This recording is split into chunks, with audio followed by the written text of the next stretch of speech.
All right, you're live. We are live. It is the happy hour live stream as promised. I'm here to answer your questions.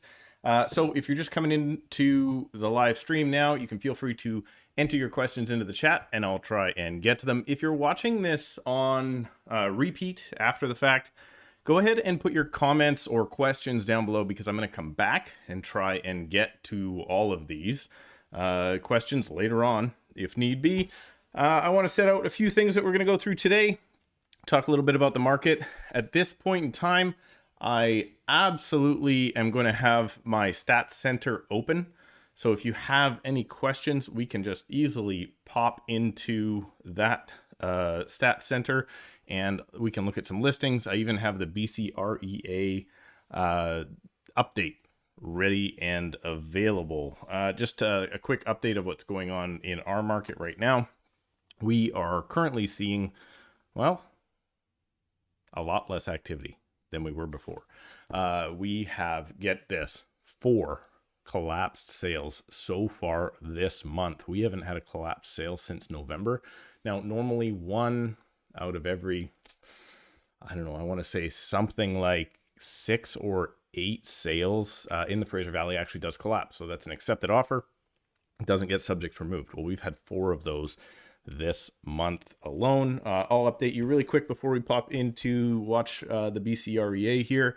But the 122A Boundary Park is sold. We had 5 separate offers on that property in order to get it sold. I can't believe it.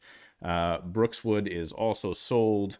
The detached basement home we have in East Newton is sold. It's kind of crazy what's going on. Basement home is still available and looking at offers this week in Abbotsford. That's on for under 1.2 million, which, believe it or not, is a deal these days. 66A or 66 Ave, which is Manhattan Sky, a really unique style townhouse. It is accepted offer with subjects until Tuesday, so we should be looking at backup offers on that if you're interested. But those are the listings. That's the update for that. I'm going to pop in to watch our BC housing update here with you. Hopefully I can get this thing going. And then I will come and take a look. Oh, somebody's asking about drinks. What is Billy? Billy says, what kind of bourbon is that? That is not bourbon. I'm going to actually pour myself a drink while we listen to Brendan Ogdenson here. But I am a Scotch guy, and I love single malt Scotches. However, I'm also a Surrey guy. So this is a Lone McKinnon Surrey-made Scotch. Can't call it Scotch malt whiskey.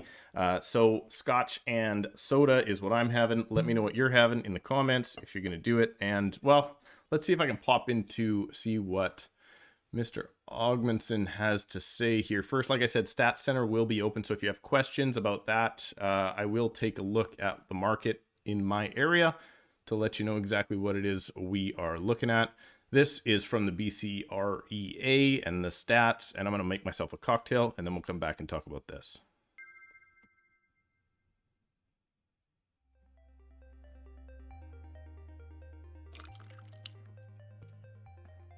Hello and welcome to the British Columbia Real Estate Association's Housing Market Update for March 2022.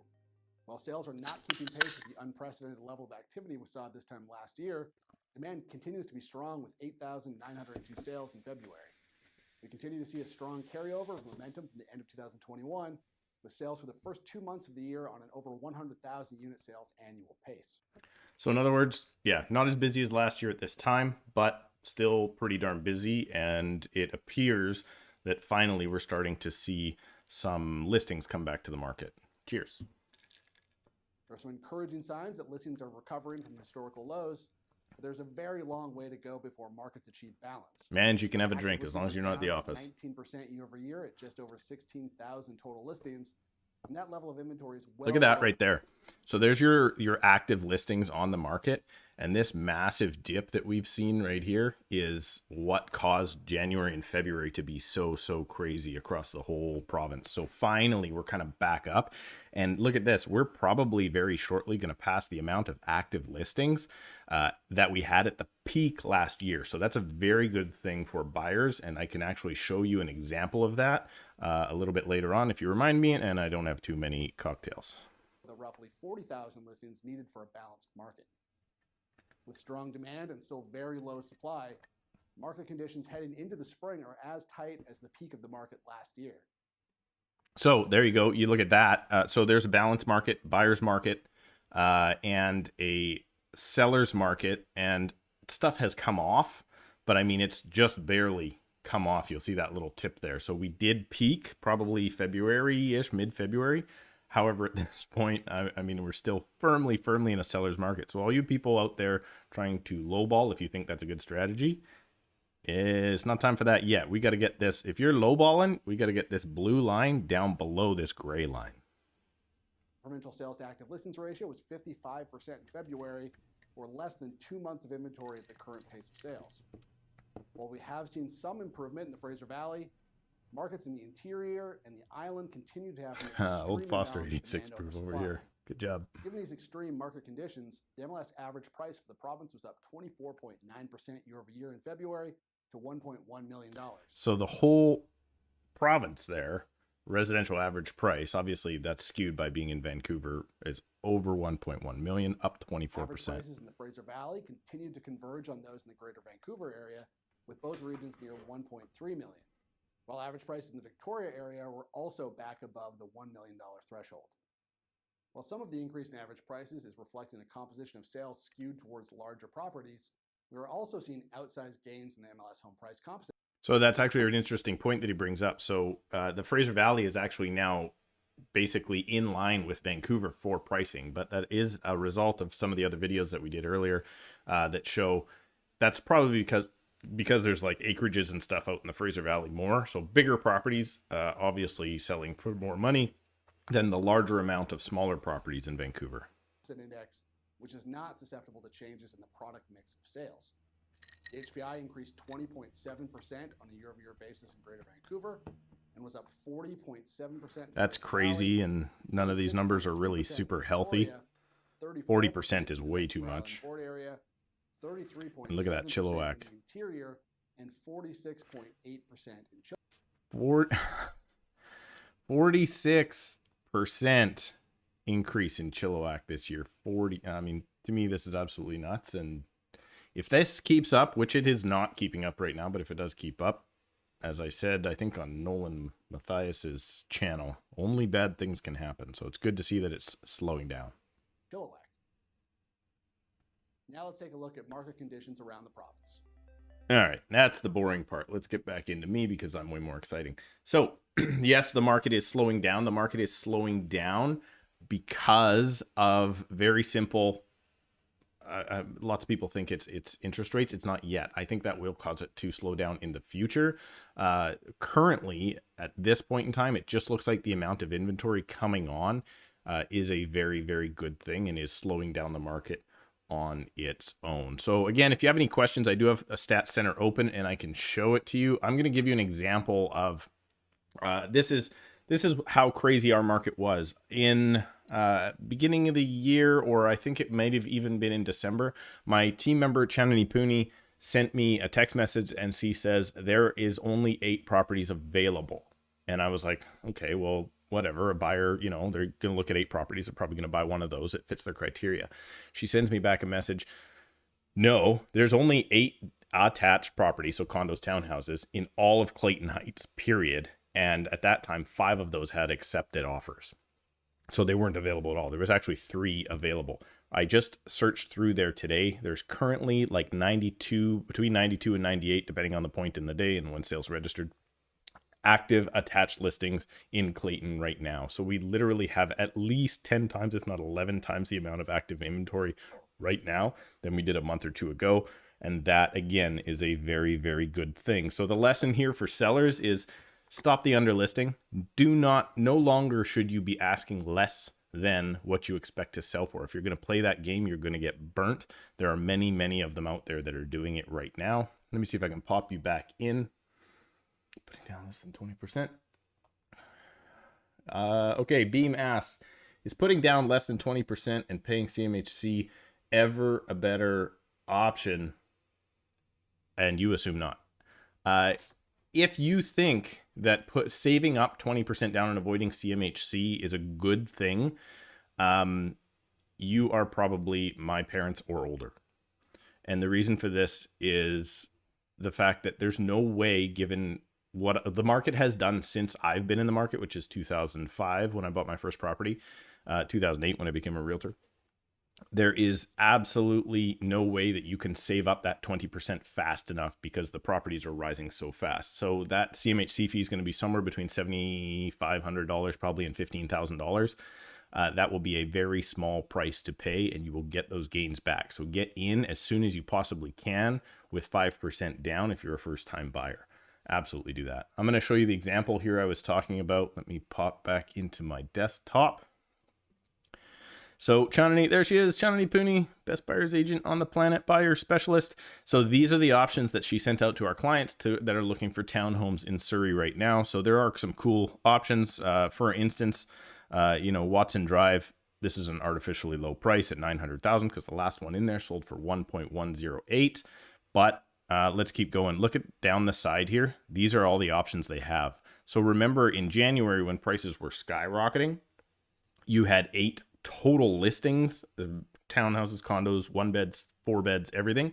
Now you've got this many down the side here. This is probably about 20 or so just for one buyer. So that is a very, very good thing. And as a result, will hopefully stop prices from increasing as fast as they have been. But as Brendan kind of pointed out in that earlier video, we're still firmly in a seller's market. So prices are still rising. They're just not rising as fast as they were.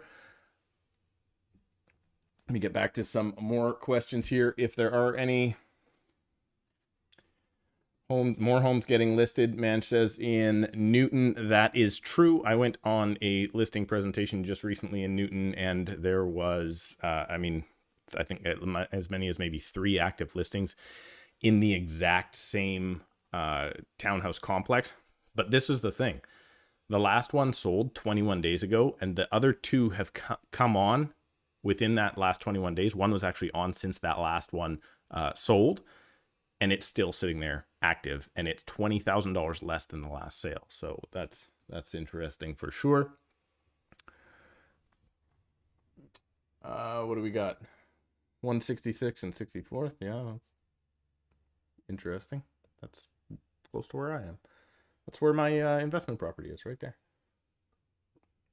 Wait a minute, that's my water. That's not my cocktail. Let me get back to this here. I saw you in the freaking convoy protest. No, you didn't. I want to buy in Surrey within the next year or 2. That is the first time I've ever heard that less than 20% is vibe 20%. So if you're looking, sorry, let me clarify that. If that's your principal residence, yes. If it's an investment property, no, you have to put down 20%. Interesting to hear. It makes things more doable. Yeah. So it's, sorry, I'm going to get rid of this thing. It's a very old school topic. When houses were $100,000 or $200,000, you could save that extra bit of money to get to your 20% and then avoid the CMHC fee. But I'm going to give you an example. I know someone very, very close to me that has taken that approach, and they don't own, and they've been saving for 20% down, and they were very close to that 20% down. However, this last year, the market has risen, as I just showed you in the stats, 40% here in Surrey. So now you have to save basically double what you were already at. So if you were looking for $1 million home and you had 200 grand, that's now a $1.9 million home. Now you need to make up that 20%. There's no way you're saving that amount of money in that amount of time. So buy as soon as you can and stay in the market. Remember this one thing: time in the market beats timing the market every single time. What else do we got here?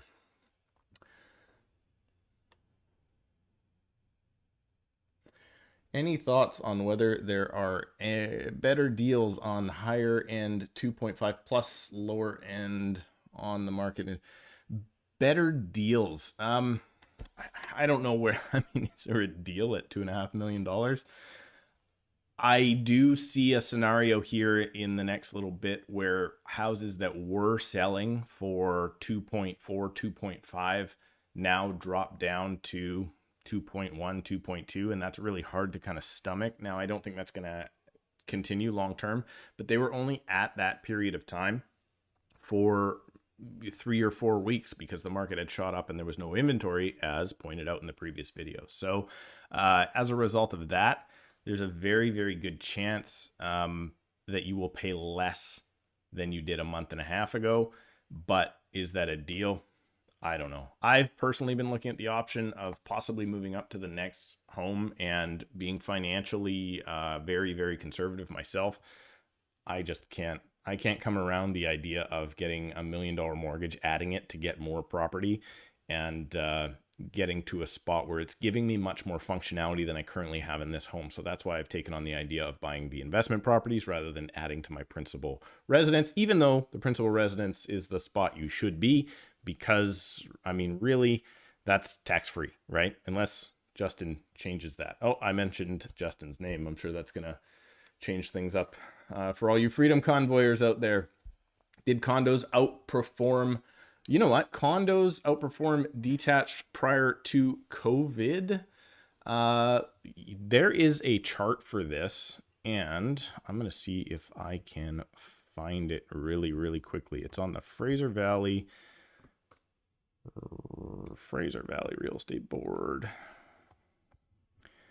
website. And let me see if I can find it here.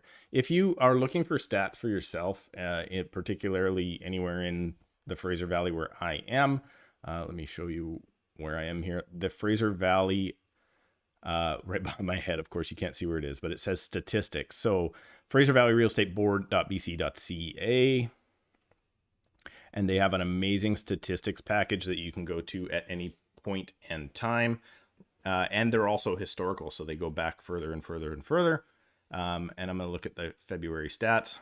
I'm going to hope that they still publish this chart. Here it is. So this is a cool chart. This is exactly what you're talking about, which outperforms which class. So in 2005, when they started benchmark price, they started them off at 100%, right? Saying, hey, this is where the values are at right now. And they started that off in each asset class for a price index. So detached is the red line. Then you have townhomes in the green line, then purple. Purple is condos. Now take a look at this. Now, I don't know if we can see this all at the same time, but here's the 2020 line, 2018 condos and apartments were outperforming on a average basis or a cost basis. Obviously not the actual price, but just in comparison to price percentages.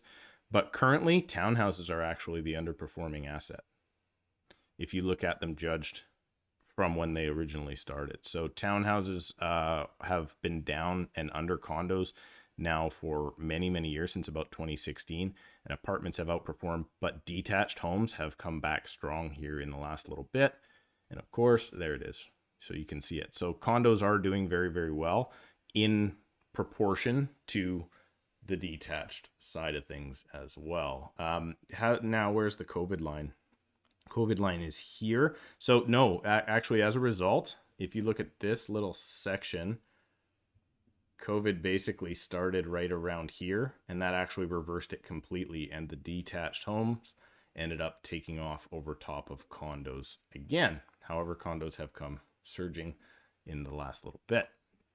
Let me go back into the chat and see how else I can help.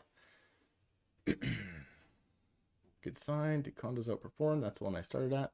Surrey condos slowly catching up with townhomes. Well, we kind of just covered that. It depends if you're talking about the price, the actual price or not. There is the way to look at that as well. Now, let me see if I can pop you back in. Okay, so there's the stats.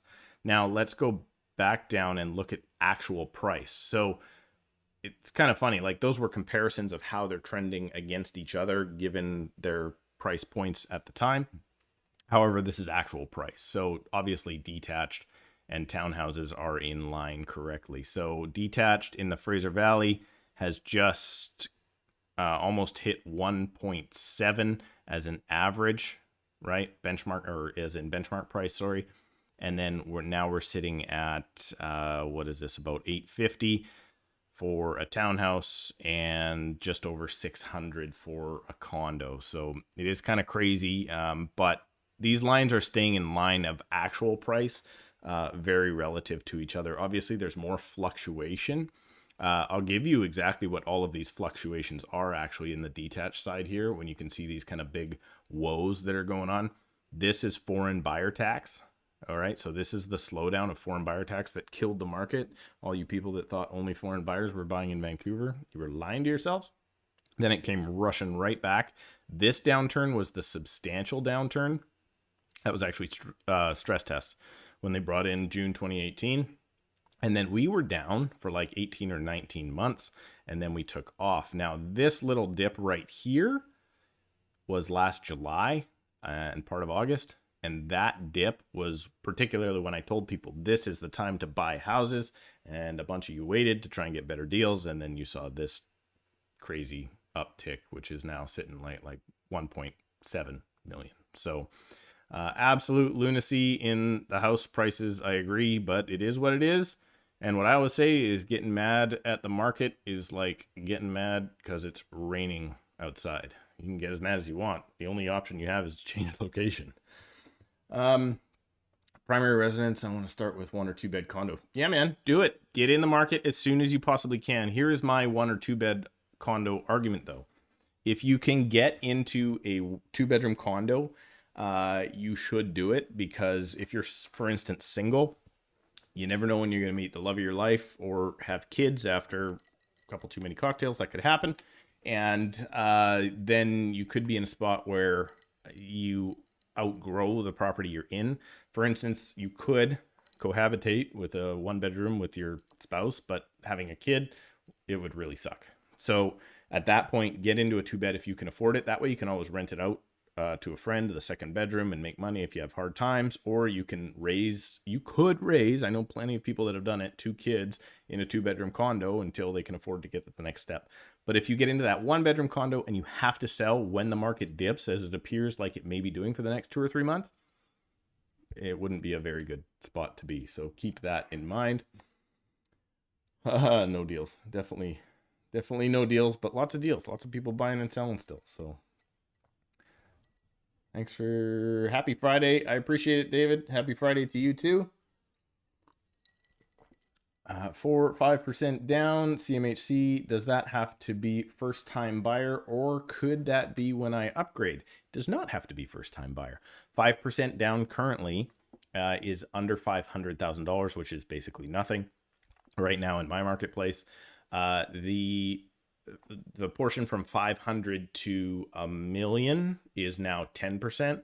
So you have to put a 5% on the first 500, 10% on the portion from 500 to 99999. But that is where you fall into CMHC. So if you're going, here's an interesting maneuver that happens more often than I think the government intends. If you are a good little saver and you, say, for instance, have a 1-bedroom that you bought with 5% down, if you have the ability to rent that out and then move to your next property with also 5% down, you can do it. I mean, the debt servicing is not easy to do, but if you're in the financial position, fantastic. But you can do that. What you can't do is buy an investment property with 5% down. Right. So you can't, if you have a townhouse and you want to buy a small condo, you can't do that with 5% down. But if you have a small condo with 5% down, and somehow you can work the numbers to buy a new, bigger principal residence and rent out that condo, you can do it that way, and you can do it using CMHC. I think townhouses will prefer better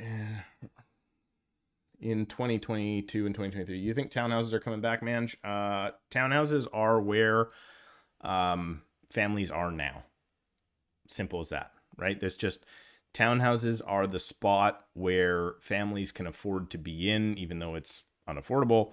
But it is kind of the spot where people need to be. And when I got into the business, for instance, everybody avoided, I'm not living in a townhouse, I'm not living in strata.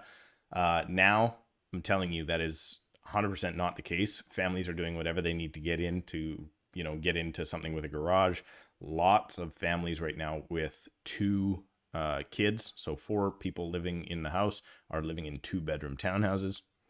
So it's happening, and it's happening all over the place. Okay.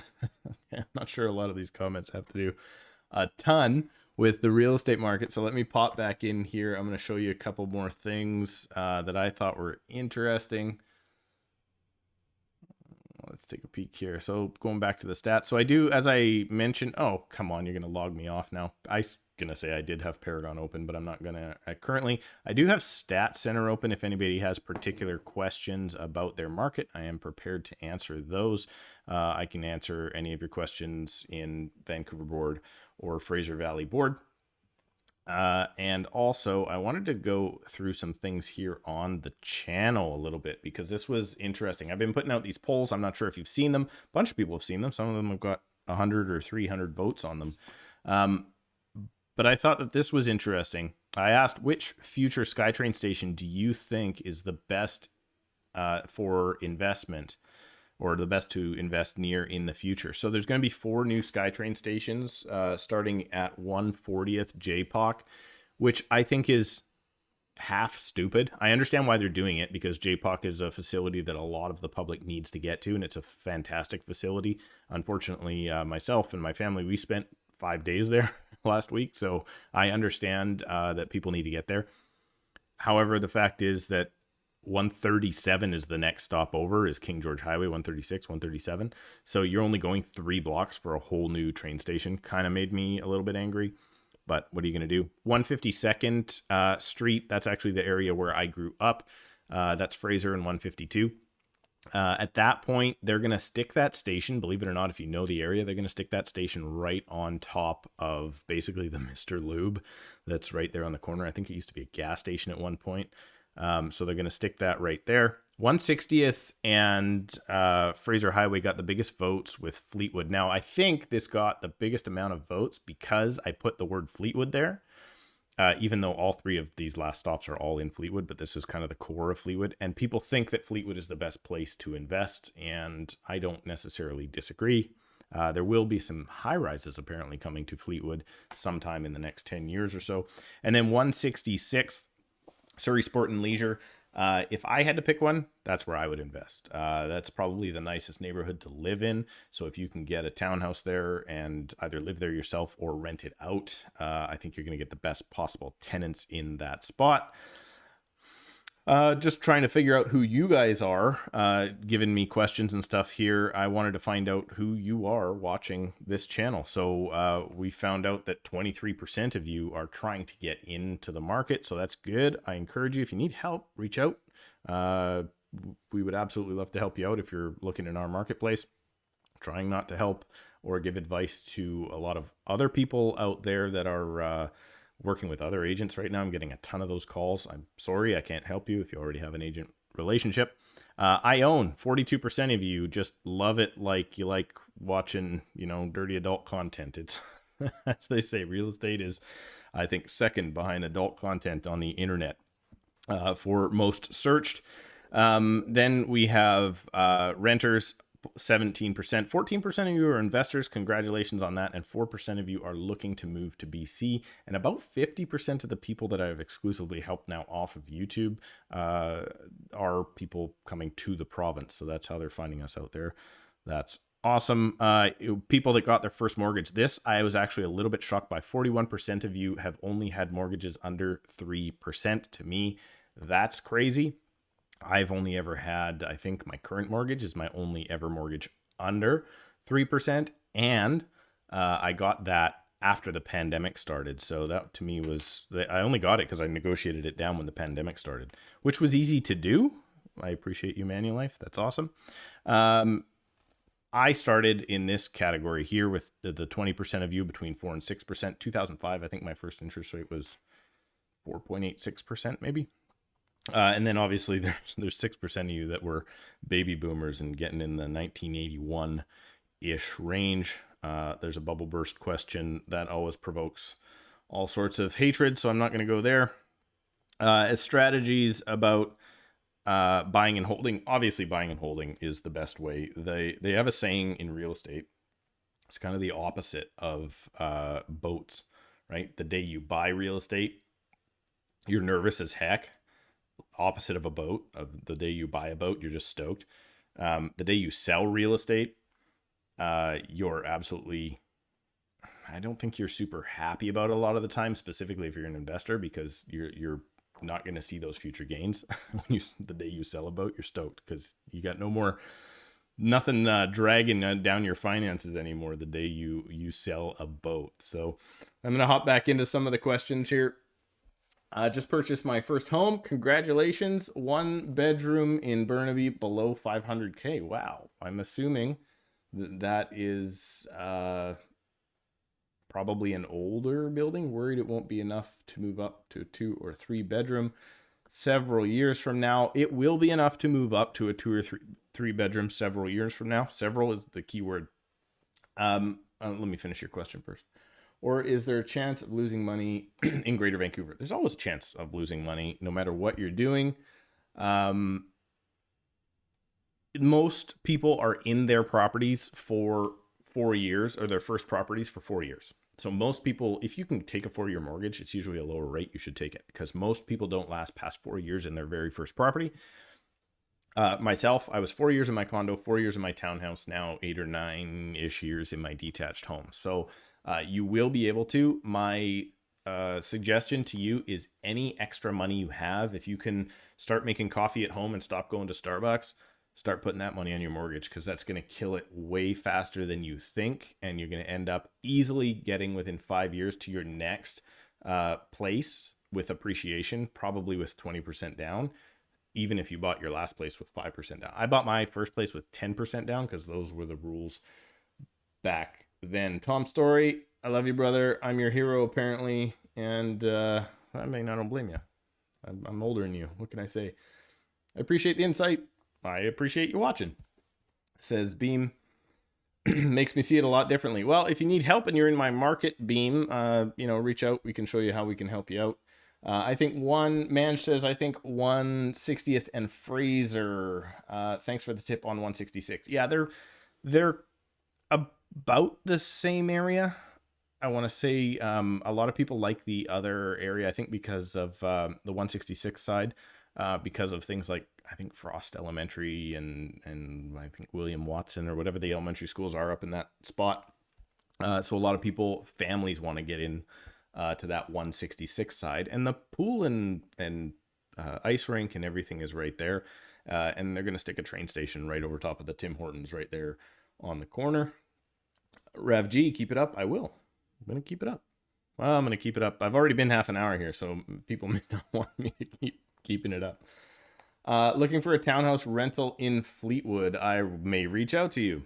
You may. Right down below. You can book a call with me right now down in the description. I'm helping out a ton of people. I think we've sold this year already 9 homes to people that I've met just off of this channel that didn't have proper guidance in advance. I don't think yet. I've asked everybody watching right now, and there's 22 of you, to click the like button for the YouTube algorithm. I have a short coming out tomorrow that everyone is going to need to come back to this channel to watch. It's going to be fun, and it's all about the like button, so make sure you come back for that tomorrow. How's everybody's cocktails doing? Everybody got one? Or actually, let me know right now, are you at work watching this, or if you're having a cocktail working from home? Yeah, I think you can have a cocktail all the time when you're working from home. Is it easy to manage detached property, asked Michael, as a rental without hiring a property management company?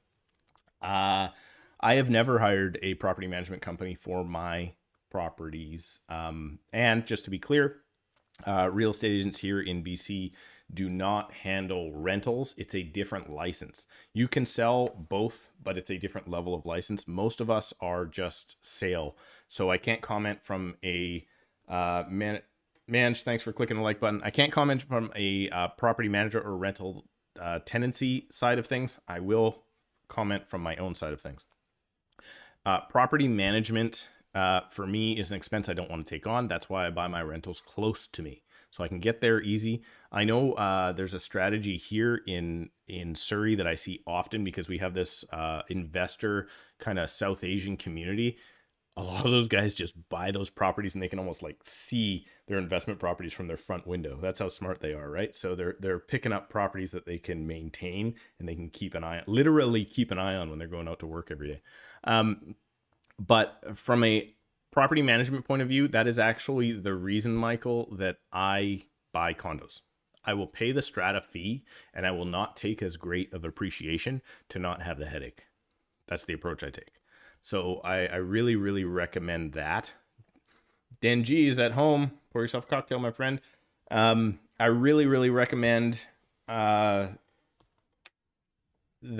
if you're not into the headache, or you're on the verge of maybe not wanting to spend that much money on a detached investment property, I would absolutely be terrified myself of roof leaks. Now I got to deal with it in a detached home. I don't know how well my property manager is going to do. When the roof leaks in my strata, in my condo that's 2 blocks away from my house, not my problem, right? Strata, they've messaged them and they go ahead and take care of it. I also wouldn't want to, a lot of tenants don't cut the grass as much as they're supposed to. They're not going to weed the garden, right? They're not going to do that stuff that a lot of tenants don't even tell you when you've got a problem in your house, right? They're like, oh yeah, that water's been leaking out of the hot water tank for months now. It's like, you didn't even tell me that. So anything that's like that amplified outside the house, I don't know, not necessarily for me. So if it's me, I'm going condos. I'm paying the extra fee because I don't want the headache. And that's almost like the management fee anyway at that point. Off this week. Awesome. Manj is off this week. He's going to drink later, apparently. Manj, are you a he or she? I don't know. They're going to drink later, Manj. That's awesome. 6,000 versus 4. I don't know what that means, but okay. Let's see if there's anything else here I wanted to show you, or if we can wrap up. I'm going to pop you into Stat Center here because I want to check on a few things about active listings. There we go. So, active listings. Let's take a look. So this is kind of the big thing that we're seeing, which is why the market is starting to slow down a little bit. In December, I think the number when it clicked over from December to January, this number of active listings was like 1,400. I did a video on it. You can check back on the channel. It went up a little bit in January, but now February. And if I can, you know what I'm going to do? Let's see if I can log back in, because this is something that I do every single day. Somebody's got an old fashioned out. Good. Not really an old fashioned guy. They're bourbon, right? I'm going to log back into my MLS system here and show you how many active listings there are right now. But my internet isn't really working because I'm streaming to you guys. So bear with me. Tom Story, old fashioned, Manhattan. Which is the better drink? I drink neither. I don't even know what a Manhattan is. And old fashions are not my cocktail because I think they're bourbon, right? Are they bourbon? I have a scotch and soda. Well, that I can't call scotch because it's a Surrey made, not a Scotland made Lowen McKinnon. If you don't know, Lowen McKinnon is a local distillery here out of the brewery down in Bridgeview. And it's named Lowen McKinnon because the brewmaster for the brewery is Gary Lowen and the distiller is Stuart McKinnon. So it actually sounds like a Scottish name, but they're just two guys that work there. It's kind of fun. Manj is out of here. Bye, Manj. I appreciate you watching. My internet is coming back up, so let me just take a look.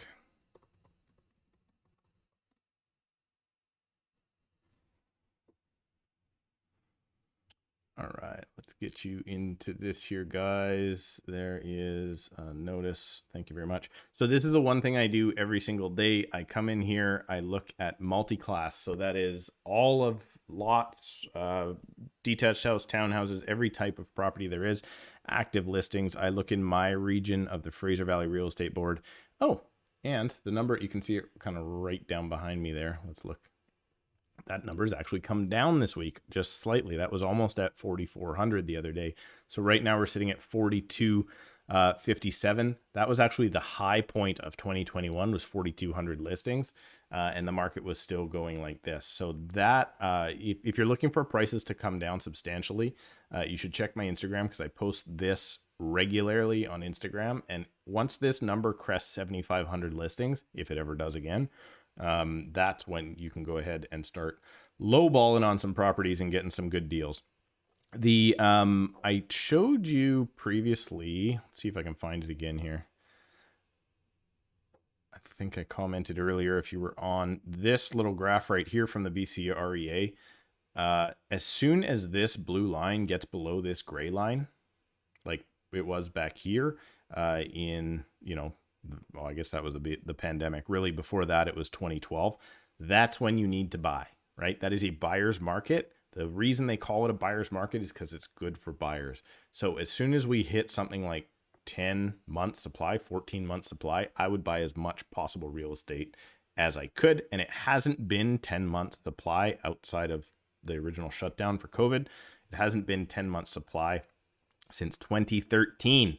So that's why prices have gone up like that over the last little bit. Let me pop in here and see. Actually, let me try and get out of this. I'm managing like 6 different programs to get this to you guys. What's your thoughts on Kelowna? I love to go there for vacation. I don't know anything about it. If you're going to Kelowna, Jody Miller is an amazing realtor and very good friend of mine. He is the guy you want to talk to in Kelowna. I don't know anything about the market there. I do know a ton of people before they started going to Calgary.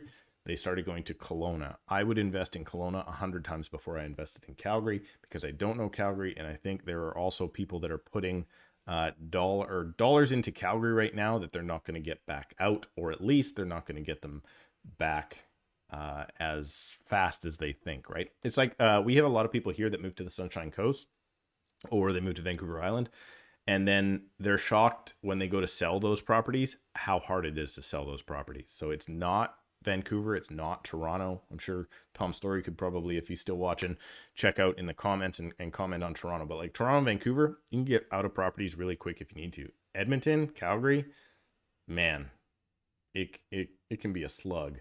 Even in a good market, it can still take you 3 or 4 months to sell a property in Calgary or Edmonton, or I guess Winnipeg as well. Don't hear much about Saskatchewan. I guess nobody's out there. Getting pretty crazy up here too. Yeah, it's getting pretty crazy for sure. All over the place. Now, the update that we watched earlier from the BCREA did say that, the Fraser Valley is the first one tailing off. And you would expect that after a year of like 40% gains across the whole market, when Vancouver only saw like 20 or 30% gains. You would expect that. Pretty crazy. Do you have any desire to purchase an investment property outside of Surrey? That's a good question. Do I have any desire right now? I don't. I think for the reasons I commented earlier, I was actually looking at Edmonton last year, just because it's like I can write a check and get a condo that makes me money. But I actually was given some warnings by some people that are very close to me that own property there. And they're like, the tenant problem is huge. Like, tenants just leave. They don't honor their leases. They've had nothing but problems, and they're working through property management companies. So I decided not to. Surrey, yeah, I mean, would I invest anywhere in the Lower Mainland? 100%. Yeah, I wouldn't have any issues with that because I know the area. Like, we service North Delta, Surrey, White Rock, Langley, Abbotsford, Mission as the Fraser Valley. We do spend a bunch of time in Coquitlam and those areas. So I wouldn't have any issues with that. I just like stuff close to me. I know the market, right? So I know if it's a good deal or not. If I'm going to those other areas, I need to hire another agent, and I don't know if it's a good deal, and then it's hard to maintain, right? So that's why I wouldn't focus on it myself. Are you still racing tomorrow? Somebody's been watching this for a while. Are you still racing Tom to get 5,000 subscribers? The answer is yes. And Tom, I'm going to kick your ass. I'm almost there. Is there a bet between you two? No. The bet is just whoever gets to 5,000 first is the better person. So that's just obvious. And then Tom says, I don't think I stand a chance. That's only because the subscriber thing kicked off with that one video I had that, half of the people watching it think I'm part of the Freedom Convoy, and I'm publicly not commenting on whether I am or am not. So that's interesting. Okay, guys, well, I think I'm going to wrap it up. If there's no more questions, make sure you hit the like button. There's only 13 likes, and 84 people have watched me blabber on for 45 minutes now. So this one's almost done. Taking the family out for dinner. If you have any questions and you're watching on replay, make sure you leave the comments down below, because I would absolutely love to come back and answer those questions. I appreciate everybody that's been here. Thank you so much. I appreciate your support. Remember to subscribe, like, and book a call with me if you need anything.